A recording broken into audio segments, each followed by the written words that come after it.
Wow, what a huge couple of days, especially today, for Vikings news. So let's start off and a little recap. A couple days ago, the Vikings have released both Xavier Rhodes and Linval Joseph. So let's talk about that before we get into today's news. So first off, Xavier Rhodes, drafted in 2013, kind of had an up and down career. He started out okay. He was seasoned. He was pushed to be our number one corner off the bat and did an admirable job his first couple of years. Zimmer comes in, he gets a lot better, and 2016, 2017, he's playing at an elite level. 2016, he had his career best year statistically. 2017, this man is shutting down every number one wide receiver in the game, and his stats aren't as big because quarterbacks decide not to throw near Xavier. He's roads close, and then these last 2 years, the roads open up real quick. It's like 2016, 2017, the roads were under construction. There were some potholes in, so nobody could go on the road, and then all of a sudden, that's all cleaned up. They're all good to go. The road is nice, paved. Any receiver, go ahead. You're free to go. So all of a sudden, Rhodes 2018, it looked a big step down from 17, but we were like, all right, maybe he's injured, whatever. And then 2019, he was just one of the worst corners in the league. So hope he goes somewhere else. It's gonna be interesting if he does go somewhere else and does perform well. If maybe Zimmer just couldn't find the right words, maybe it wasn't the right coach situation, even though Zimmer did take Rhodes' play up for a little while, but then the instant drop off, you really have to see. So it's gonna be interesting where that goes as well. But moving to Linval Joseph, my man, the Goon, was one of my favorite free agent transactions a few years ago, and plugged in at the nose guard for the Vikings and did such a great job.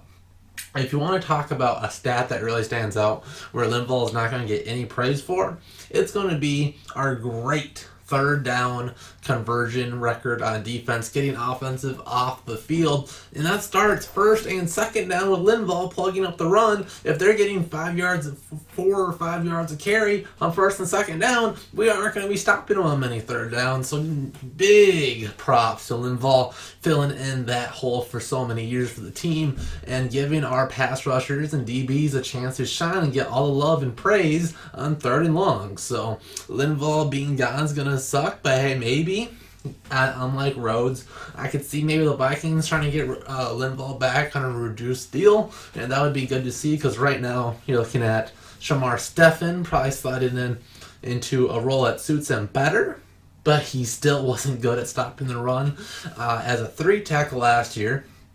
So I'm not very high on him. Then we have some young guys that did play well, so we could go with them. But the Vikings will most likely be having to look to in the draft. And I mean, thank God we have one of the best defensive line. Now he's also an assistant defensive coordinator, and Andre Patterson to get these guys diamond in the roughs and shave off the shavings to get our diamonds in there to be that fantastic nose tackle. That's what we're going to be needing. So hope Linval has a good career. Never heard anything bad about him. So there we are. So now the Vikings have cap space. The league year gets finalized. The players voted on the new bargaining agreement. It was a very split vote, but nevertheless it got through. We have one more playoff team going into the playoffs next year, and the following year we'll have a 17-game season and one extra bye, one less preseason game, like a 55-man roster. It's going to be crazy, but that means, more importantly, free agency can begin. So for the Vikings, that means we can sign players. No, we have to make even more money. So the very first step the Vikings did was extend Kirk Cousins. The big deal here is that we could extend Cousins and we'll probably bring back one more free agent if we do it early. So that's what the Vikings decided to do. So we gave Cousins a 2-year extension, freeing up some cap room so we could go after some other guys. So let's talk about Cousins first and foremost, freeing up cap room for this year And in this competitive quarterback market, my man Ryan Tannehill just absolutely exploded for 8 games last year for the Titans, so they just gave him the bank over there. So Cousins' deal does not look that bad anymore, so I don't mind it. This does give the Vikings top 10, but on the bottom end of a top 10 quarterback for 2 more years. But what does this mean for the Vikings in drafting quarterback? I still think a quarterback is in the question because only a 2-year deal. You can draft a quarterback on day 2, a second or third round pick, and let him sit on the bench, and then all of a sudden Cousins' contract is expiring. Even the last year of his deal, because it's basically fully guaranteed again. You can let either Cousins be the backup, or let the new quarterback come in and play, or let Cousins be the starter and let the rookie watch for 2 years and then go out there. So this does, I think, take the Vikings out of a quarterback in the first round. So no more Vikings are going to trade the house in for Jordan Love. But maybe a raw quarterback day 2, maybe a Jalen Hurts type quarterback might be still on the table, because I don't think the Vikings, this wasn't a 5-year extension, it was something crazy like that, just 2 more years. So I think they kind of see Cousins as the bridge quarterback at this point.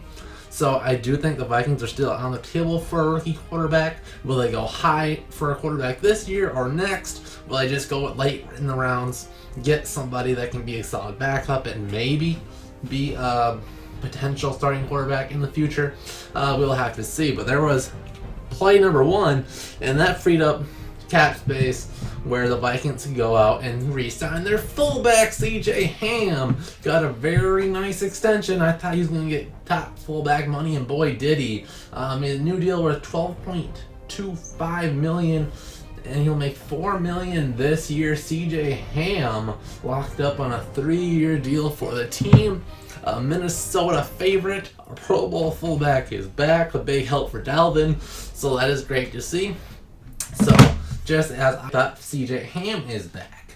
Now to more of an interesting thing. I did not think the Vikings would be able to do it, but the Vikings franchise tagged Anthony Harris. Our biggest, probably, ticket item of this offseason is bringing back Anthony Harris, so the Vikings will once again have the best safety duo in the NFL. So this is great to see. Anthony Harris still pretty young, and he should be able to shape and be our best safety coming up pretty soon, because Harrison Smith's getting up there in age. So great to see. This brings the Vikings completely out of the market for a safety in the early rounds. I'm sure we'll still draft one late, but safety is no longer a high priority for the team, which no one thought was going to happen.